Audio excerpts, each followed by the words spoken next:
What is going on, everybody? What is going on? Good morning, good morning. Tuesday, March 3rd, 8 a.m. on the dot. Appreciate you guys being a part of the show. All right, we got a lot of work to do today. All right, today's a busy day. Lakers taking on the Pelicans tonight. Obviously, we got a lot of topics that we're going to hit on during the show today. And then 7:30 tip-off. You know, my favorite. Make the tip-offs. You know what? Just change it. Make it 9:30 at night at this point. Who cares now? It's my one pet peeve left in the NBA. I got a lot of pet peeves. Don't get me wrong. I'm sure there's more pet peeves that I could hit into. But who's up at 7:30? Not who's up at 7:30, but who's doing a post-game show at 11? Listen to me complaining. The East Coast, shut your mouth. I appreciate you guys being a part of the show. Greatly appreciate everybody hanging out. We're kind of slowly but surely just kind of testing out some different stuff, part of the iHeart partnership, AM 570. This morning we're trying, we're live on, of course, my YouTube. We're live on AM 570's YouTube. But then we're also live on AM 570's Facebook and also AM 570's Twitter, X. So we'll be kind of slowly but surely implementing a couple more platforms, giving more and more listeners a chance to kind of tune in any way they prefer. Whatever social platform you're using, we're going to try to be on all of them when we do the show Monday through Friday, and then, of course, do the post-game show as well. So thank you very much for being here. Whether you're here every day or it's the first time you're here, you're opening up your Facebook saying, who's this clown? Who's this guy on here talking Lakers basketball? We talk Lakers basketball Monday through Friday. Lakers and NBA Monday through Friday starting at 8 a.m. And then we react post-game show as well. So we'll have a post-game show tonight. Thank you very much for being here. Appreciate you guys being a part of the show. Let me give everyone a quick rundown what we got going on for the show today. And then we'll get ready to get the show started. Do you have a guest? Sammy's going to join me. For those who do not know Sammy does a preview video for every single Lakers game this year. So the night before, he posts up a pregame video or a preview video. He'll get us ready for the Lakers and the Pelicans tonight. When the show ended yesterday, and I did a little bit of that conversation about Luka Doncic and JJ Redick and that interaction that they had on Saturday, and I'm like, hey, nobody's really said anything about this. I felt like by the time the show was over, everybody had something to say about it. So we have kind of get into, a few people had their own opinion, their own thoughts on that. We'll kind of get into it. I don't think it's that big of a deal, like I was saying yesterday, but it is video. It is something that I guarantee you will be asked about today for JJ Redick, will be asked about today with Luka Doncic. So we'll see if there's anything else that's left there. Luke Kennard's impact. You know, one of the things, everybody's so busy bashing Rob Pelinka on a night in, night out basis. You know what they forget about? Luke Kennard's been a nice pickup. Nice pickup for the Lakers. I got some kind of interesting stats here on the Lakers, which, to be honest with you, is a little bit surprising. Their three-point shooting is improving. Their big three, you know, I hate using those terms, but that's the term everybody uses. LeBron, Luka, and AR, their efficiency is getting better since the All-Star break. The Lakers' three-point shooting is getting better since the All-Star break. And Luke Kennard in 9 games with the Lakers, I think, has quietly had a really, really nice impact for the Lake Show. I really do. I think Luke Kennard's been phenomenal for the Lakers since he came over. And like I said, you can give Rob Pelinka credit when you want to. And if you prefer to give Rob Pelinka no credit, you have every right to do so. It's a free freaking country. But I think Rob Pelinka gets some credit in regards to that. So we'll talk a little bit about Luke Kennard. Lakers do host the Pelicans tonight. So here's what the Lakers are trying to accomplish. Zion, by the way, is listed as questionable. He had a good interview yesterday. At least it came out yesterday. I don't know when they recorded it.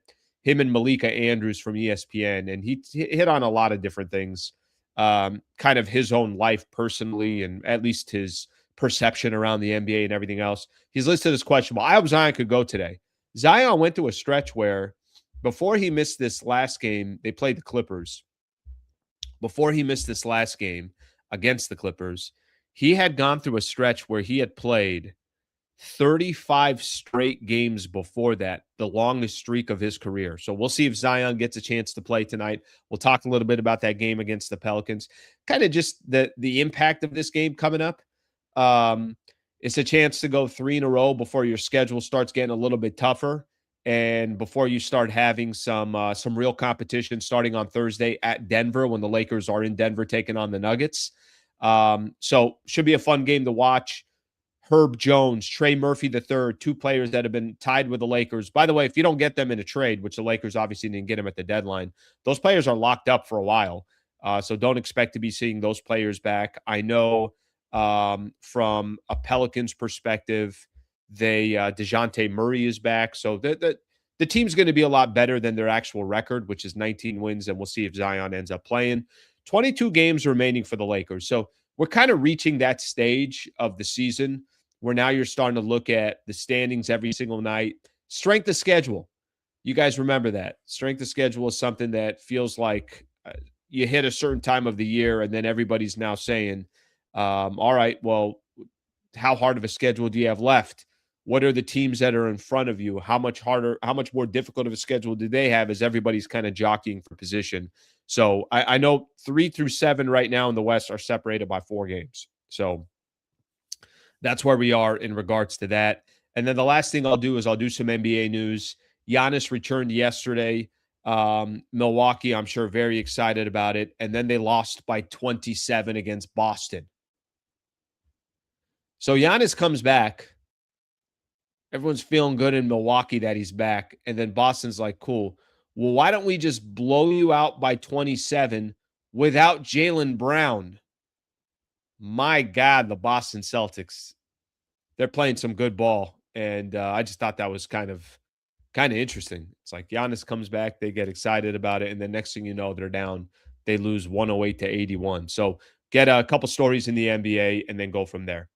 All right, let's take a look at some of the comments here, and we can go from there. Let's see what we got here from the people. What are the people saying? Before we even get started, let's see what we have here. Kennard is such a nice pickup that I know is the Dodgers guy who pushed that trade, not Pelinka's. Nobody wants to give Pelinka any credit, even when he does something right. Just give the man credit. It's okay. It's okay. If he does something good, then let's just give him a little bit of credit. It's okay. Kennard trade saved Rob's job for at least through the summer. I don't think so. I think no matter how you want to put it, I think Kennard's job is I think Rob Pelinka's job is fine for I would say a year. And then we'll see what happens from there. Okay, let's get one more comment in here before we get the show started. Slee scenario, you play your ass off again for a few days and your coach chooses to single you out regardless of his reason. Believe your lion eyes. JJ knows what's up. Daryl, you're gonna have to give me a little bit more context there because I feel like I need a little bit more context. Okay, let's get the show started. By the way, just real quick here, wherever you are, however you're, tuning in or listening, whether you're on X or you're on Facebook or you're on YouTube, whatever the case is, please consider subscribing. Absolutely free. We do this every single day, Monday through Friday. I really enjoy talking Lakers basketball with everybody. Excited about obviously growing the channel and this partnership I have now with AM 570 and iHeart. So we greatly appreciate if you guys can subscribe to the channel here on YouTube. Would really appreciate that. Okay, let's get things started here. I'm not going to spend much time on this, but I'm going to just mention it, and then we could kind of move on. Once the show ended yesterday, like I said, there is a little bit of credit once the show ended yesterday, I saw all of a sudden that conversation in that chat about the Luka JJ Redick video that we played. I'm not going to play it again. I'm sure a lot of people saw it on social. I saw it, I watched it on X before the show started. But that video that came out Saturday night, Lakers are playing the Golden State Warriors. Luka subs out, gets to the bench, doesn't give any love to JJ on his way over there. JJ's got a little bit of exchange with him. JJ walks away. Luka gets up, and Jared Vanderbilt boxes him out. We talked about that. We joked around about it yesterday.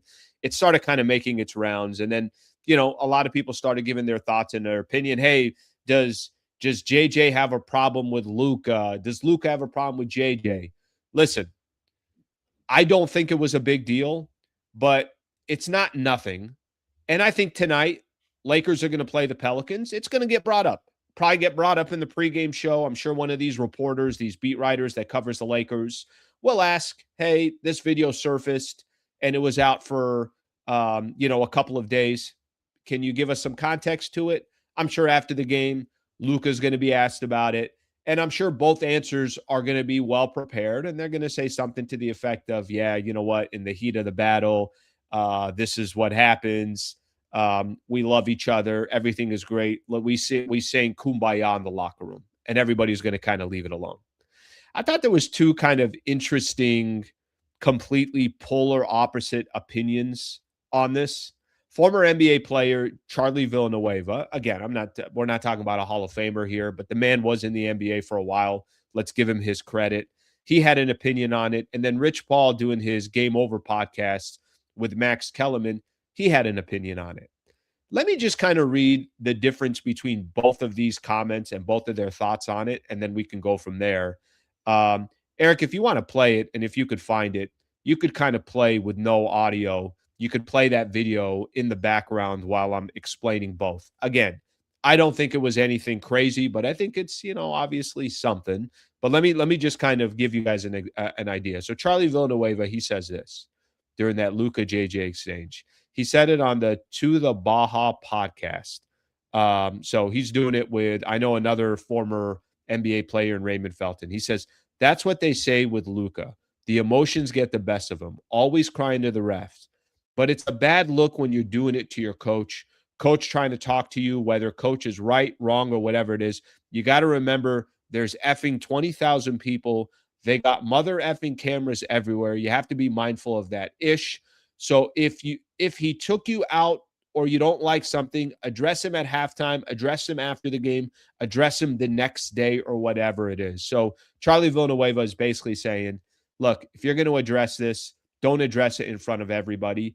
And frankly, I think Luka's reputation right now is he's one of the top 5 players in the world. He's the present and the future of the Los Angeles Lakers.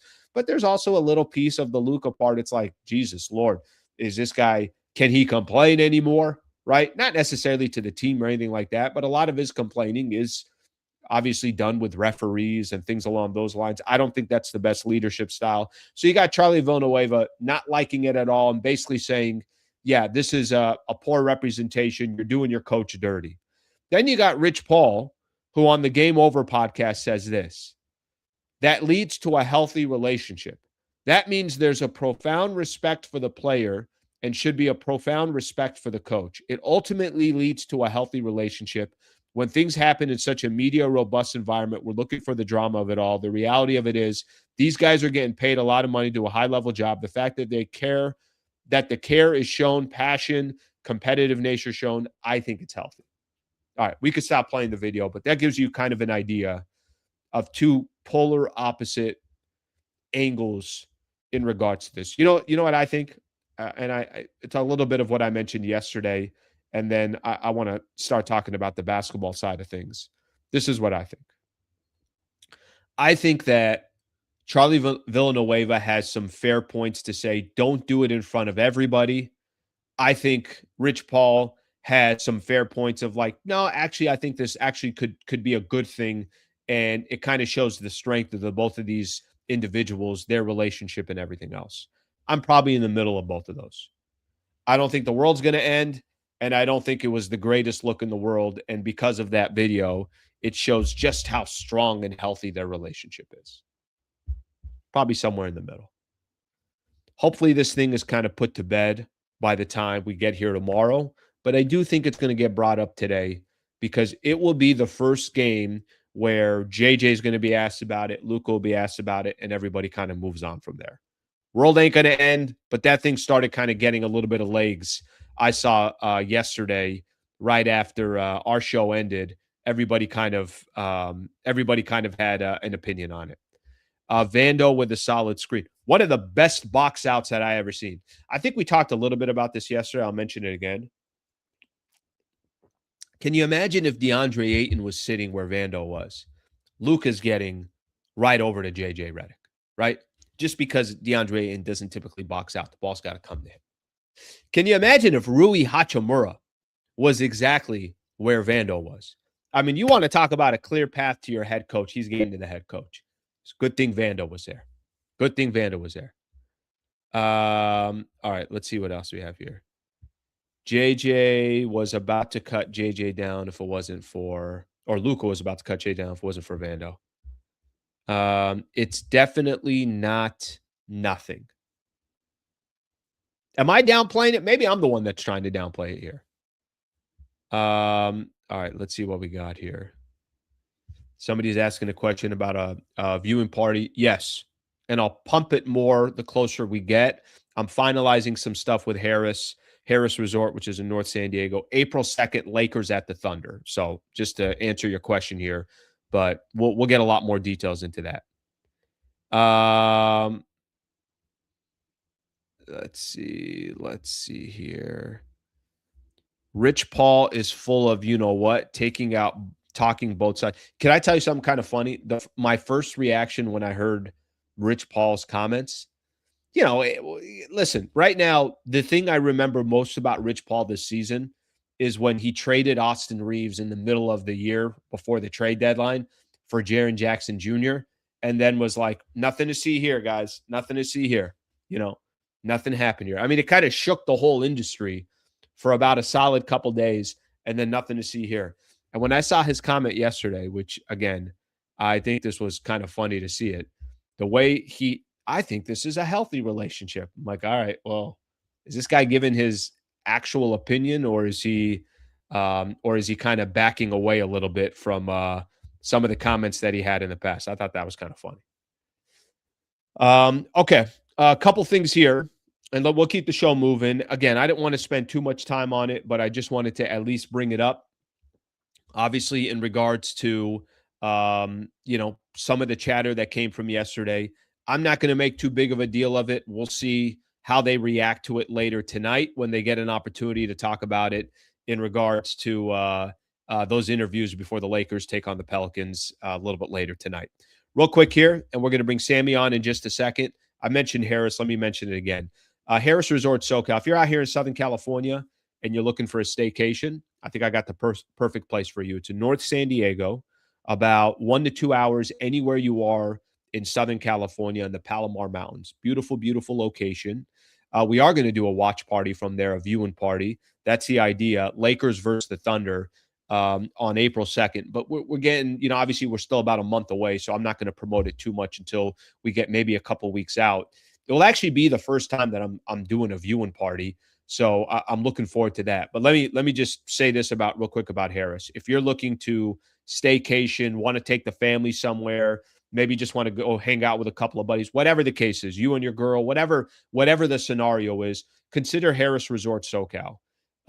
Beautiful place, beautiful resort, great area of Southern California. And it's just smarter to do so. Staycation where you can get in your car and go drive an hour or two rather than go trying to book round trip tickets somewhere. Think about how expensive it's going to be, the headache of leaving your car there. Then you got to go rent a car. Don't do any of that. Go to Harris Resort SoCal. Book through us, by the way. We got a link here that will give you 20% off when you book. So if you are interested in booking at Harris SoCal, make sure you use that link that is in the description. You'll get 20% off. There are some restrictions that apply, something to keep in mind. All right, shout out to Harris Resort SoCal. Thank you for being a partner with us. And like I said, looking forward to doing some things with them as we get a little bit closer to the start of April. Let's bring on Sammy Long. Sammy is doing our preview videos on a day in, day out basis, always getting us ready for Laker games. Sammy, what's going on, brother? How are you doing? So, little watch party at Harris. What are we? What's your game? What are we? What's your poison? I'll definitely be there. Okay, you're coming. All right. Okay, here's the idea. The idea is Lakers got a game against the Thunder. I think it's on Prime on April 2nd. So we got a little time here. Mm-hmm. But the idea is we all watch the game together, get as many listeners to come out and join us. And then I do the post-game show right after, maybe interact with maybe grab a couple of listeners to come on as well, and they kind of break down the Lakers game with us. And let's just hope that Lakers hang with the Thunder, which not going to be a very easy that's a little difficult of an obstacle there. I was about to say, this is why it's beautiful. It's at a casino. because if things aren't going the way that we all hope, there's plenty of stuff to do. You can wander over the blackjack table, the bar. It's like the world's your oyster. Yeah. No, we're very strategic with how we do this for those reasons alone. Okay, Sammy, real quick. I don't want to spend too much more time. I keep saying I don't want to spend too much time on it, and I feel like I'm still talking about it. Give me your 30 seconds, 45-second, what you thought of the video with JJ and Luka from Saturday that kind of started surfacing everywhere.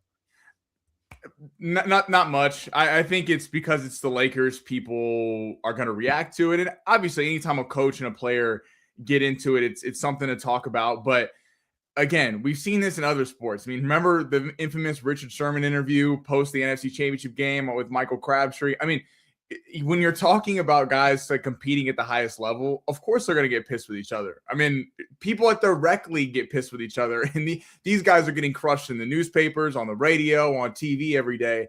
I don't see it as a problem. In fact, I actually liked it because the one worry I had about JJ Redick was that he wouldn't do that because LeBron kind of got him hired. And would he not go after LeBron? Would he not go after Luka or Reeves or the top dogs on the team? I think it actually sends a positive message that no one's kind of above criticism. And if Luka's getting criticized, then Vando's getting criticized, Connect's getting criticized up and down the roster. I actually thought it was a positive thing when a lot of people spun it as a negative. Well, I'll tell you this. There was a moment in the year, maybe a month ago or so. I don't remember how long ago it was, but there was a moment that JJ had said something in the post-game show that the guys need to pass the ball more. And really who he was talking about was a lot of Luka and probably some of LeBron. But I say a lot of Luka because Luka's got the ball in his hands all the time. And then I remember Lakers got a W a couple games later, and Rui said something to the effect of, shout out to JJ and the coaching staff for calling out the stars. And it was something as simple as that. Yeah. And he said that they got to pass the ball more.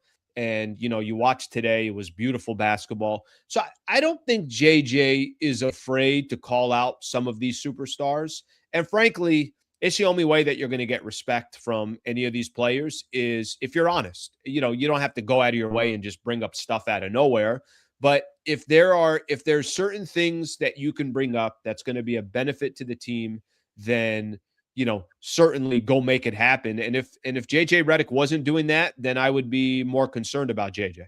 I look, is JJ Redick perfect? Absolutely not. But when I compare it to old head coaches, I'd rather have that than Darvin Ham sitting outside the huddle looking like he's again trying to get courtside seats. Darvin Ham would not lay the law down. Man, just relax. The guys. I'm sorry. Darvin Ham was not coaching. Darvin Ham, it was basically letting the stars run wild. So again, is JJ Redick perfect? No. He's made a lot of mistakes over his tenure, but that's one thing that I think he actually deserves some praise for. All right. I'm going to kind of keep things moving here. A couple topics I want to get into that I'm yet to get into. These are kind of some random stats. I don't really know what to make of this. And, we'll preview Lakers and the Pelicans. We'll do that a little bit later in the show. What do you make of these stats? It's a very small sample size, but let me just kind of throw this out there. All right. Post All-Star break, the Lakers are second in the league in three-point shooting. Tiny sample size. It's 6 games. So nobody's going to make too big of a deal of it. But for how bad the Lakers have been, I mean, honestly, how bad the Lakers have been in three-point shooting, it seems like historically, the fact that they even have a stretch where we could talk about something positive with their three-point shooting, they're shooting almost 42% from three. Is it as simple as this? By the way, there's another stat post. This one is a little bit further out. Let me actually just stay with the threes. What do you make of that stat? And how much of it is because all of a sudden you got literally the best three-point shooter in the NBA in Luka Kennard? Yeah, I mean, small sample size. It's hard to read too much into that. There was the month of February before the All-Star break. I believe the Lakers were 14th in team defense. Not that that's unbelievable, but certainly was an improvement after they were 23 for most of the season. But yeah, I think the one thing you would have is Luke Kennard needs to shoot more. There's been only a couple times this season so far with the Lakers, or I don't even know if there's been any. He shot more than 4 field goal attempts from 3. And it's like he's so good. I feel like Luke Kennard he's like a boxer that is so obsessed with not getting hit that he wants to show off his defense time and time again. And I compare that to Luke Kennard. He's an excellent 3-point shooter. And I get it that he's shooting 50% from the field. He wants to keep those stats. He wants to take efficient shots that the analytics or the coaching staff should say he's taking. But we know before him, the 3-point shot wasn't really working. I would love to see him kind of up his usage. And I think the rest of the team has just been shooting a little bit better. They probably weren't as bad as they were to start the season because so many guys in and out of the lineup, not even just the big 3. I mean, guys like Rui out of the lineup for a large portion of the season that can hit the 3 ball a little bit. So hopefully that's something going in the right direction. But again, small sample size. I'm going to give Luke Kennard. I'm going to read a quote here from JJ, and I'll spend a couple of minutes on Kennard. Luke Kennard's not exactly going to get a ton of run on, a lot of our conversations, but I think he deserves it. So I think he was quietly a really nice pickup for the Lakers. And I'm going to give Pelinka some credit because, they took a player that I spent a lot of time wondering what he's done for the Lakers. I mean, Gabe Vincent, I don't have to tell you, did nothing for the Lakers in 2.5 years. And they get somebody in Luke Kennard. I think this is going to answer part of your question about why doesn't he shoot more. First off, I know why he doesn't shoot more. I know why he doesn't shoot more threes, because if you're any other team in the NBA, what are you saying about Luke Kennard? Just get him off the 3-point line, put a hand in his face, make the guy dribble the ball. He's such a good, lethal 3-point shooter. You'd be an idiot to allow him to take open threes or whatever the case is. Here's what Redick said. And I think this is interesting. He said he's got a really good we score mentality. A play can be for him, but he's going to hunt out the best shot and play for the team. And play for the team. All the guys benefit from when the ball moves. Basically, what he's trying to say is there's a lot of times that Luke Kennard just wants to make the right pass. He wants to make the right play. He's definitely not a selfish player. But I think the Kennard pickup, I think we're seeing a small sample size of how he's been able to help. 9 games with the Lakers, averaging over 10 points. Still shooting. His percentages are stupid. 61% from the field, 48% from the 3-point line. I think one of the, obviously one of the better pickups that the Lakers have made in a while. We'll see, what happens as the season progresses. But I think he's been phenomenal. And I think this is one of the more few times where you can clearly just say, hey, that was a really nice pickup from Pelinka, whether people want to give him credit or not. Well, yeah, and they didn't give up anything. What they said for the entire kind of last month before the trade deadline was the Lakers want to make some perennial moves around the edges, but they're not going to sacrifice future draft picks. Second-round pick, who cares in the NBA? This is not the NFL draft. And to your point about Gabe, which by the way, I think they were right. I think by not giving up a first-rounder, I think that was smart. I really do. I agree as well. I mean, as fans, we want them to be good now because we're watching them every night, and it can be frustrating when you see glaring weaknesses about the defense and the lack of rebounding, and up until the trade deadline, not a very good 3-point shooting team. And yeah, did the Lakers go do everything they could to go be championship contenders? No, because this team is setting up for the future, as we've been talking about for a long time now. It's a weird predicament because LeBron wants to win now. Luka and Reeves are set up for the future. I liked what they did at the deadline. Kennard could be a guy that I could see signing for the long-term future. And if he walks, who cares? Because at least you got the Gabe Vincent contract off your team.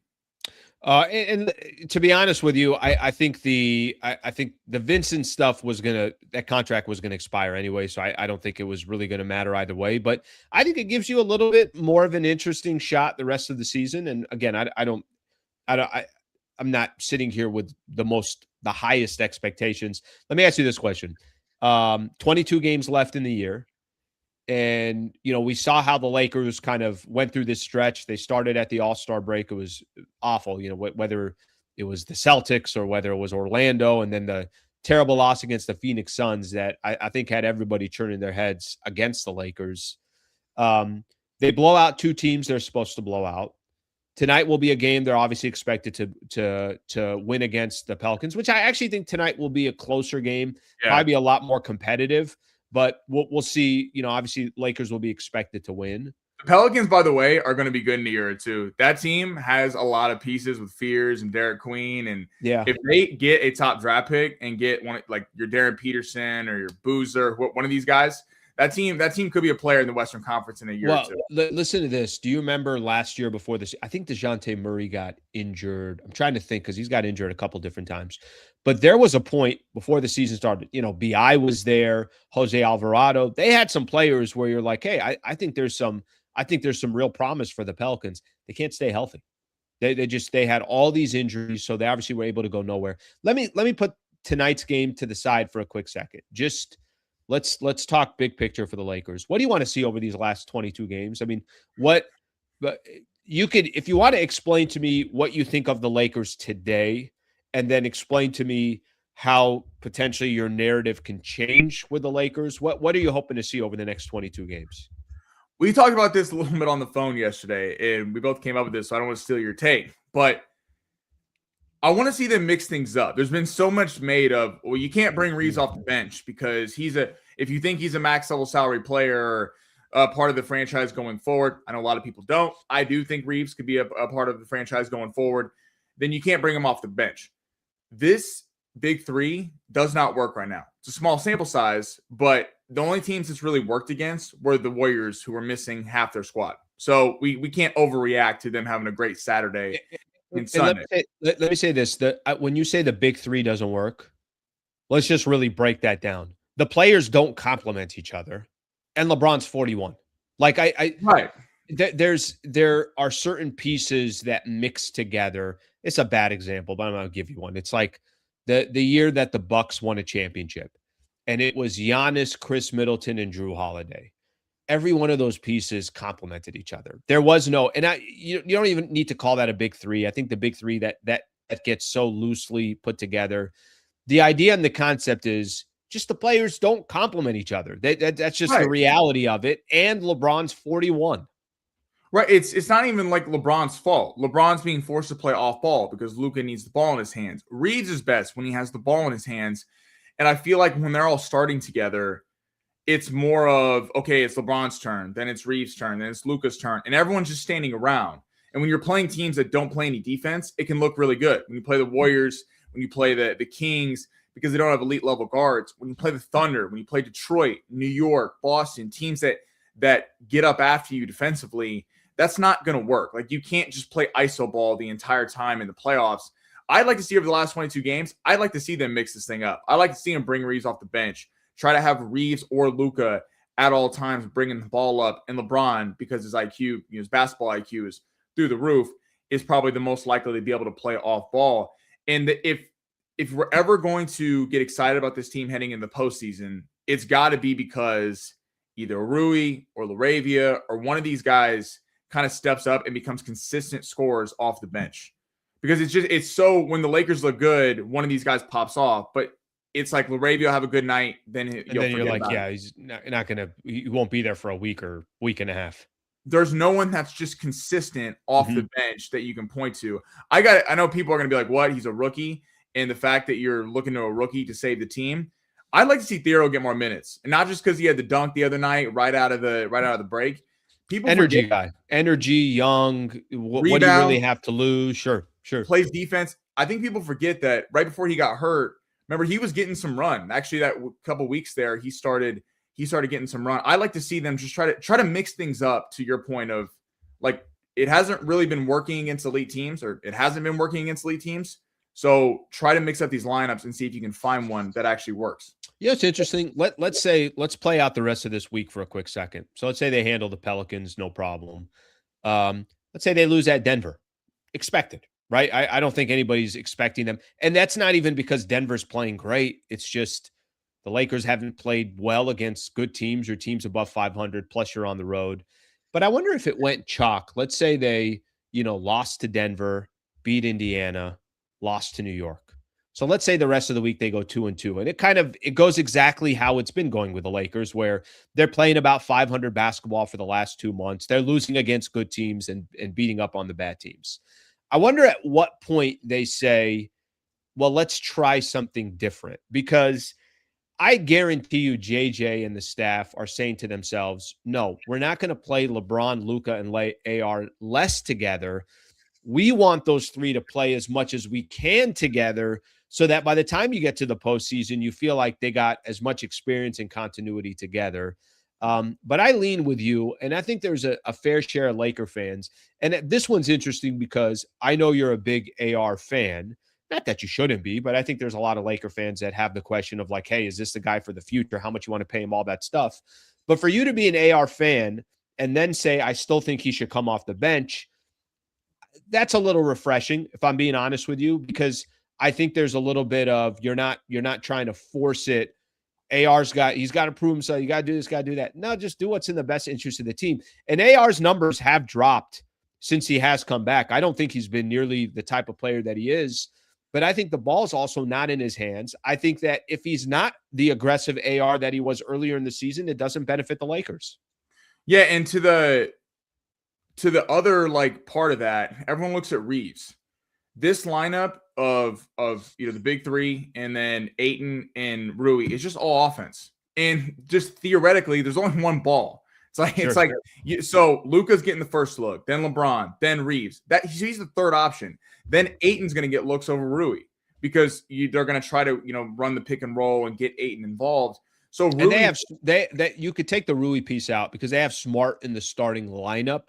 But I know Rui's going to play. I know Rui's going to play, obviously a significant amount of minutes too. Yeah, I just like to see them mix up some of these lineups and try something else because running the same group out there, and maybe this team just has a ceiling. That's probably the answer when we get underneath it. There's a ceiling to this team. They don't have enough elite defenders. They don't have enough front court depth. Yeah. People will focus on the defense, and DeAndre Ayton, his up and down, good against the Magic, terrible against the Suns. I mean, it's just you do not know what you're getting from him every night is probably the biggest problem with this team. But, hey, we'll see. Maybe they can mix something up. All right, let me throw this your way. Player you have most confidence in will kind of either churn things around or will be a big piece the rest of the way.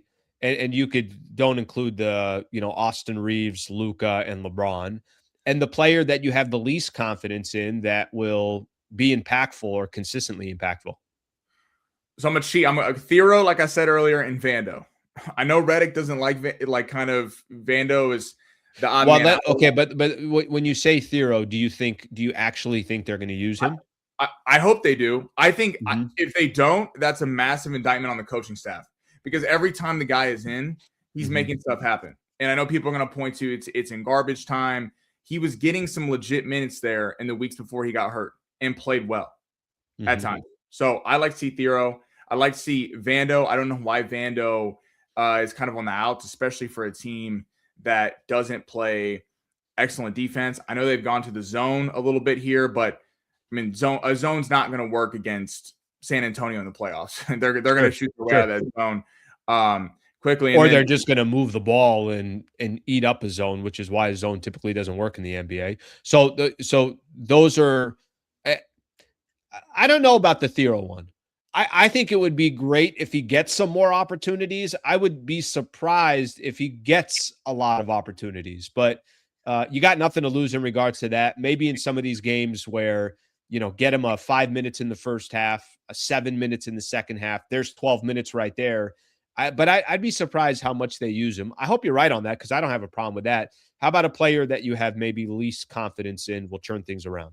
DeAndre Ayton. I mean, this guy shows us who he is. He's good for the first month.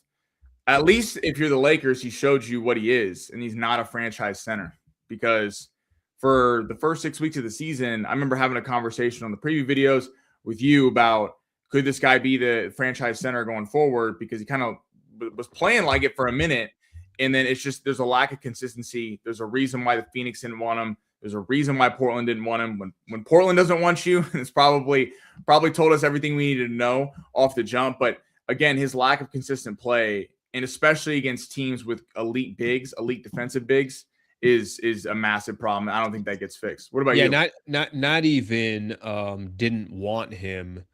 Wanted to keep him away from all their younger players too. There's an article that come out. I'm forgetting the reporter for Portland, but there was an article. It was like they decided not only do we not want you here, we also don't want you near some of our young players. So that obviously says a lot. Okay, player that I'm most optimistic about the rest of the season. I'm still going to throw Laravia in that mix. I think Jake has been, I mean, Kennard can definitely be in that mix as well. But I think Laravia, he's a little bit of a wild card. I feel like since everybody started coming back, his significance just dropped more and more. But I liked his play when he was getting a chance in the starting lineup, when he was getting significant minutes. Not that he would do things that were special on offense, but here's the one thing you didn't have to question about Jake Laravia. You didn't have to question his hustle. You didn't have to question his ability to go get rebounds, his defense, any of that stuff. I think for me, Laravia has been one of the more, let's put it this way. Laker fans are very, very easily can be convinced of this player sucks. Laravia doesn't come up in anybody's conversation of he's doing this negatively, that negatively. Maybe offensively he's not doing enough. I get it. Or he's not as confident from three-point shooting. But I still got a lot of faith in Jake Laravia. And the player that I have least confidence in the rest of the way. Shit, man. It sucks to say this, but how can it not be Ayton? He just hasn't given you anything to give you this hope. And I don't think people are even asking him to do all that much. I just think this is kind of, you might be right. This is kind of who he is and what he is. And unfortunately, not just for the Lakers, but for him, he's obviously hurting his stock every single day. If you can't find a way to just get some dirty work in, be a Clint Capella type of player for the Lakers. Yeah. I mean, it's the truth. Just that's all they really want from you. And if you can't do that, then obviously it's one of the more disappointing conversations. I mean, he's kind of done in the league. If you think, I mean, he didn't work in Phoenix but then you have the excuse if he's the number one pick, and there were some big time players that got taken after him. It doesn't work in Portland because Portland's not really any contention team. They're not very good. They don't have veteran leadership. If you can't, what Clint Capella said, if you can't make it work with Luka and LeBron, who, whatever you think about LeBron at this stage of his career or Luka's lack of defense, I mean, name a couple better players of passing, of facilitating for teammates. So it's just DeAndre. I don't even know where he goes after this. I genuinely like. I'll tell you where he goes. You know where he goes? Picks up his player option, and he's back with the Lakers next year. That's where he goes. Yeah. It's the truth, right? Like, this is his life jacket. His life jacket when he signed this contract was, if it goes terrible, I still got 8 and change that I can get with the Lakers. And, maybe Lakers find a way to work something out and he's no longer with them, but he's getting paid 8, no matter what, he's going to get paid 8 by the Lakers, which is also unfortunate for him because you're just too young, 26 years old, too skilled, and to not be able to get in today's NBA, like the fact that he can't get 2 years, $20 million from another team out there. He didn't have to do much in order to get that from the Lakers. And listen, maybe there's a team out there that says, well, you're on the wrong team. Maybe there's a team out there because listen, there are also a lot of other teams out there that might look at the Lakers situation and their predicament and say he was in a bad situation or whatever the case is. The lights were too bright. However you want to describe it, maybe there still is an opportunity for him somewhere else. I mean, that with Ayton, it's the why this team is going to get held back, because look at the playoffs last year. Why'd the Lakers get mud stomped in 5 games? They didn't have a center. They literally didn't have a big, and it was kind of on us for thinking they even had a shot against a team like Minnesota who plays a big front court style of basketball. The Lakers didn't have a center that you could rely on in the postseason. DeAndre Ayton was that guy. I mean, the stars were aligning. He didn't have to be the star on the team. He got to be play a role. Play a role. Be the 4th best player on the team, score, and then rebound. And he's not even rebounding. He's not even doing the little stuff. I mean, DeAndre Ayton is frustrating to watch night in, night out. All right. Denver this week. They got the Knicks this week. Let me throw a scenario for you. If the playoffs started today, Lakers would have Houston in the first round. I think between Houston and Phoenix, 3 and 7, you're separated by 4 games. So Lakers 2 games in front of Phoenix, 2 games back of the Rockets. Of Houston, Minnesota, Denver, and Phoenix, the team you least want to play. Let me take Phoenix out of the mix here because, to be honest, until they get healthy and everything else. So between Houston, Minnesota, and Denver, who you would least want to play in the first round, who you would most want to play in the first round?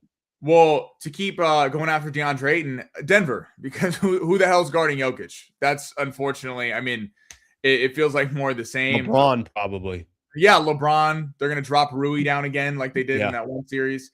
I think Denver's a bad matchup. Now, I know they've been really flailing recently. Aaron Gordon is so big for them. I mean, he really is. That dude is, if he's healthy, which, by the way, there's no guarantee he's going to be healthy. They've had their biggest issue all season long has been their health. But if he's not available, that's a gigantic difference for that team. And like the emergence of Peyton Watson, I don't know. The way that team, they have the Lakers number.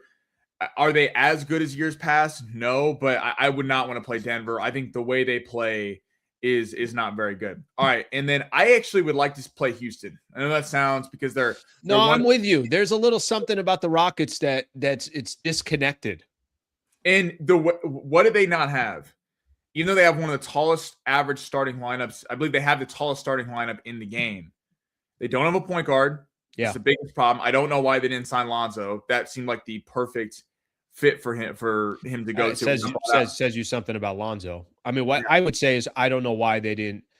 I mean, maybe they just said at the end of the day, like, obviously they had losing Fred VanVleet was everything. I mean, if you had him right now on that team, it is kind of a completely different team because he can set up everybody. I think they would be towards the top of the West if they had him. Yeah. Because you have to have someone run the offense. Don't have a point guard.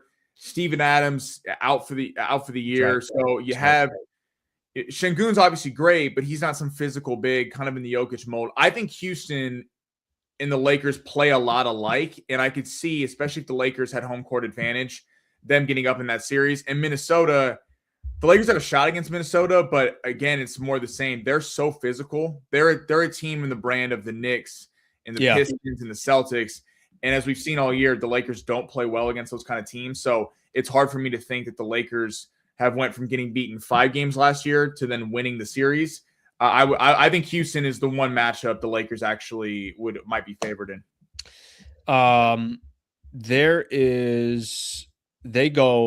Let's see here. They have a stretch coming up here in mid-March. Home against Denver, at Houston. So if you want your answer, so let's put it this way. In the next about 8 games, they're going to play Denver twice, Houston twice, Minnesota once.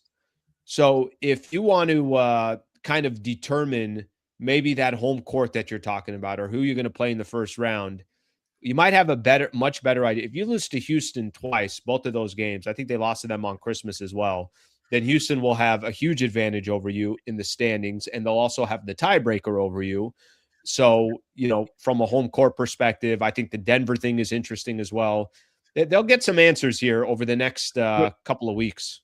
The reason I'm not sweating the Christmas game is if we remember, Reeves got hurt in that game, and the Lakers cut it to close right before half, and then they ended up blowing their doors off in the second. So, yes, the one sample size we've had this year, Houston got after them. But I think Houston there's something not right with that team, like you said. Yeah, we'll see. Listen, I think the problem with the Lakers, whether it was a player went out or not, I think the Lakers have lost to so many good teams anyways that it almost doesn't matter which good team they play. It could be Orlando. It could be, really, we can't play the Kings in the first round. No, you cannot. But there's, obviously so many teams that are above 500 that, I think they've had their fair share of issues anyways. All right, brother. Real quick here before I let you go, give us just a couple bullet points. I know you did a preview video on the Lakers and the Pelicans. Talk to us a little bit about what to expect in tonight's game. They don't play a lot of defense, give up about 120 points per game, and they're kind of trying to lose. They're trying to tank. Jeremiah Fear's been coming off the bench, at least in the last game. He ended up having almost 30 off the bench. And that one, 30 off the bench? It was like 26, 28, something like that. He's been fantastic. Derek Queen's kind of been their MVP this year. Looks like Zion's coming back tonight. The one thing I would point to, if they're somehow in this game, they actually they average 9 steals per game, which is actually 1 steal better than the Lakers. And the Lakers, that's the one defensive category they're actually not too far down the list in. So they got some guards, Trey Murphy, as I mentioned, Fears. They got rid of Jose Alvarado, who's with the Knicks now. So a little bit of their defense has taken a hit, but they can get out and run. If the Lakers run their half-court sets and slow the game down, this is not even a game. If they, are turning the ball over left and right, they have enough talent to stay in this game, despite the fact the Lakers, I believe, have beat them the last 6 times they played. I think 9 of 10, I think, is the number 2. Yeah, kind of a interesting game. I mean, the Lakers, the 2 blowouts against teams they're supposed to blow out, but that doesn't mean the Lakers typically do that. So 3 games in a row here, a chance to obviously just take advantage of the schedule. I do think it'll be more competitive than it was against Sacramento, more competitive than it was against the Warriors, but obviously Lakers supposed to win this one. I will say I'm a little nervous about this game tonight simply because of that. I think they're going to win, but I do think it's going to be tight. You blow both teams out, and we know the Lakers' problem. They don't have a signature marquee win this year. Their best win's probably the Sixers, the Spurs early in the year when they held Wemby to 19 points. So look how far back we got to go. No, I was doing this yesterday. No, was it yesterday? I can't remember. It was yesterday, the post-game show after Sacramento. I'm like, what's the last really good win for the Lakers? I had to go Philly. Okay. Philly was a home game against Philly, which was a good win. But I also don't think anybody thinks Philly's coming out of the East. All right. I just don't. Right. Maybe they get a little bit of a run. You got to go back pretty far to kind of see when some of their good signature wins were. And obviously, if they win tonight, that won't be. But then the big game will be on Thursday. All right, brother. Thank you for a little bit of a preview action. Appreciate your time. Go enjoy the rest of your Tuesday, and we'll talk to you soon, okay? Slee, you're the best. Thank you, everybody. Thank you, buddy. All right. That's Sammy Long right there. We'll have a preview video coming up tomorrow as well. Sammy will be getting the Lakers ready for the Denver Nuggets, which I got to be honest with you, that game's a little bit exciting there. I'm looking forward to that game. I'm certainly looking forward to seeing the Lakers go up against Denver, but you got the Pelicans first before you get there. All right, let's read a couple of comments here. Look how disrespectful I was to all our phenomenal listeners here. Let's see what we got here. Let's see what we have here. Hypothetical question. Would real Laker fans trade Luka for Anthony Edwards? Interesting.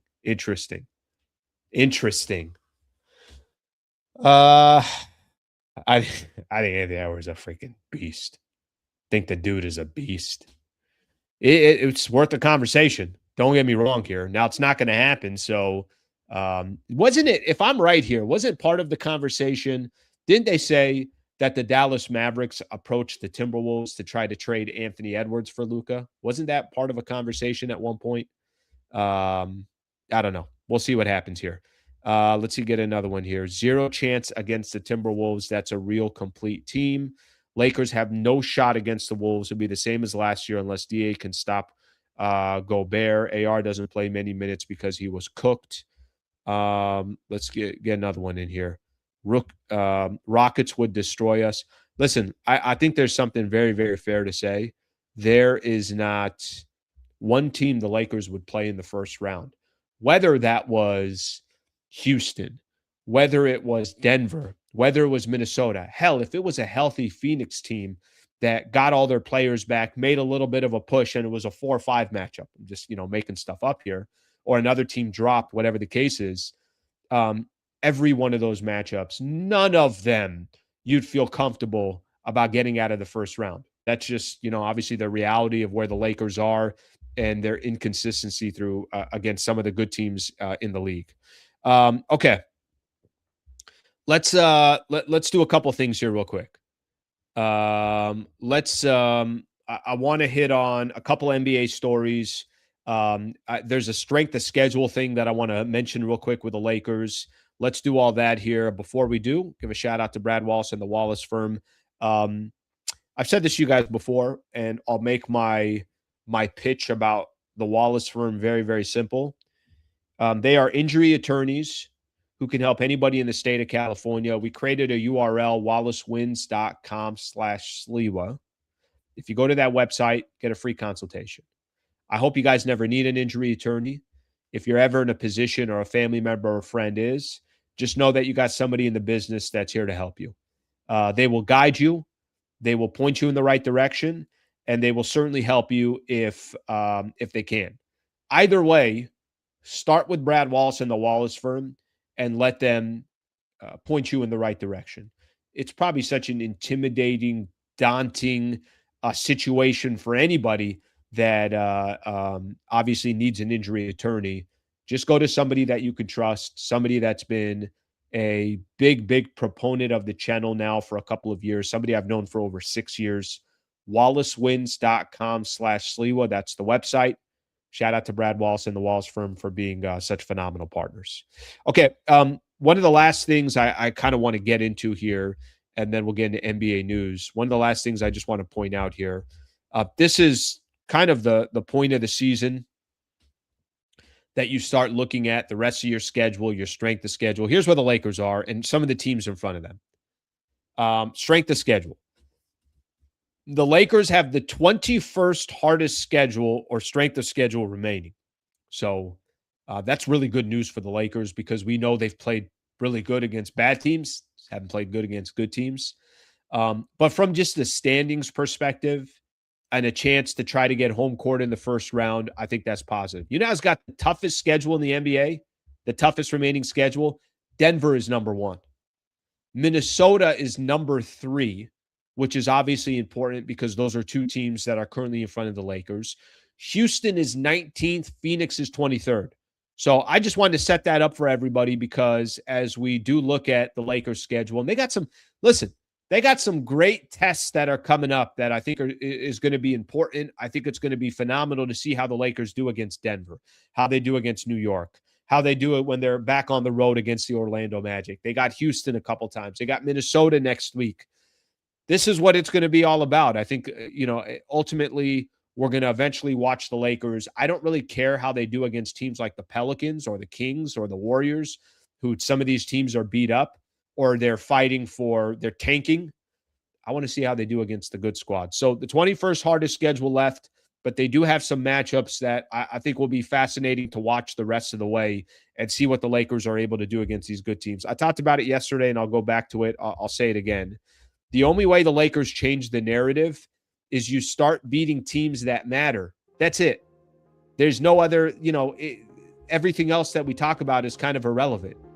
If you just are hovering around 500 and keep losing to the good teams and beating the bad teams, we already have our answer. We might already have our answer. But a month and a half left into the season, they get to play good teams to really determine whether they got a shot of making any noise or if it's all just a waste of time. All right, a couple things around the NBA here. Let me get to real quick. One thing that I will mention that I think is just a good heads up. Lakers, obviously, tonight against the Pelicans at 7:30. Pistons play the Cavs. Good game there at 4 p.m. Knicks got the Raptors. So a couple good games in the Eastern Conference. NBC Peacock is picking up the games tonight. Spurs and the 76ers. And then the Suns and the Kings later tonight as well, who is going to probably have 11 total viewers because who wants to watch that game? How did Kings get a nationally televised game? How? I mean, can they just start flexing some of these games? I mean, I got the league pass. I mean, it's not that I can't watch it, but why would they be on there? A couple quick NBA stories. Read a couple of comments, and then we're done. Giannis returned from missing 5 weeks with a calf sprain. He had 19 points, 11 rebounds, couple assists. They played the Boston Celtics, who did not have Jaylen Brown and didn't have Kata, who's their phenomenal center, who all of a sudden is really becoming a beast in the league. They didn't have 2 starters. They still beat Milwaukee by 27. Damn, there are levels to this thing. And look at some of these guys. Peyton Pritchard, off the bench, 25.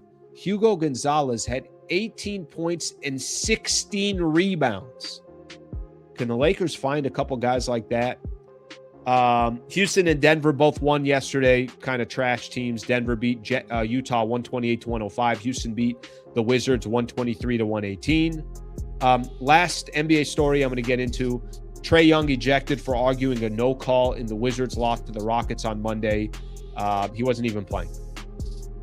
All right. He's set to make his debut on Thursday. Already got ejected. Atta baby, Trae Young. I like the passion. Let's get a couple of comments in here. Then we're going to call it a day until tonight when we do it all over again. Thank you for the super, brother. I appreciate you. I'd likely like to see 5-minute stretch of Braun, AR, Jake, DA, and Hayes load up on height defense. DA can play some fours and mid-range, mix it up. I don't think there's a lineup the Lakers can throw out there that I would dispute, because I think at this stage where you really haven't had much consistency from your team anyways, don't you want to try anything? So I got no issue with that at all. No issue with that at all. Let's get another one here. Every team in the league besides OKC, Detroit, and the Spurs are nothing special. I think there's some potential out there. I think the Knicks could still be a really good team. I think the Cavs could be good, but they're going to need Harden obviously healthy. And plus they're in the Eastern Conference, so they don't have to go through this, the difficult West. I think Denver can still be really good. They got to have Aaron Gordon. But I get your point. There's a lot of teams out there, nothing special right now. All right, should we get one more comment in here and call it a day? By the way, shout out to everybody being here. Please subscribe to the channel. Would greatly appreciate that. If you're a member, shout out to all the members. If you're not a member, please consider it's $3 a month. And it's a great way to support the channel. 22 games left. How many teams do we play? How many good teams do we have left to play? Well, I could tell you right off the top of my head. I know they got the Thunder twice. I know they got the Rockets twice. I know they got Denver twice. I know they got Minnesota. I know they got the Knicks. I know they got Orlando. Half of those games are going to be against good teams and teams above 500. I know I'm missing some games as well. I know I'm missing some teams. So there's still a handful left. All right, my people. I think that's all we got. Thank you for being here. Really appreciate you guys being a part of the show. Tonight, right after the Lakers take on the Pelicans, we'll be right back here. We'll be live on YouTube. We'll be live. AM 570 will be supporting the channel and the show. We'll be live on their YouTube. We'll be live on their X, and we'll be also live on Facebook. Thank you for being a part of the show. We greatly appreciate everybody being here. Looking forward to doing the show a little bit later. Shout out to Sammy Long for joining the show. Thank you to Brad Walsh and the Walsh Firm. Thank you to Harris Resort SoCal. Of course, all our partners. Very important to have them a part of the show. Hope you guys have a good rest of your day. And I will see you tonight after the Lakers take on the Pelicans.